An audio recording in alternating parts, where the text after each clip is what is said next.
बावजूद वो जादूगर अपने ईमान से नहीं हटते और उन्होंने कहा कि हम कभी भी अपने परवरदिगार से जो निशानियां सच्ची हैं उनके ऊपर हम तुम्हारी बात को कभी नहीं मानेंगे।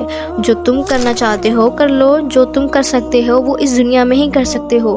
बेशक हम अपने परवरदिगार पर ईमान लाए हैं ताकि वो हमारे गुनाहों को माफ़ कर दे और उन गुनाहों को भी माफ़ कर दे जिसके लिए तूने हमें मजबूर किया। अब आप खुद सोच कर देखें कि जादूगर ने अपनी ज़िंदगी में कितने गुनाह किए होंगे, इन्होंने क्या क्या नहीं किया होगा। और आप ये बात भी जानते हैं कि जादू करने वाले की और जादू में शामिल होने वाले की दोनों का आखिरत में कोई हिस्सा नहीं है मगर सिर्फ एक सजदा जो उन्होंने सच्चे दिल से किया। और सिर्फ एक सजदे की वजह से अल्लाह सुब्हानहू व तआला ने उनके सारे गुनाहों को माफ़ कर दिया।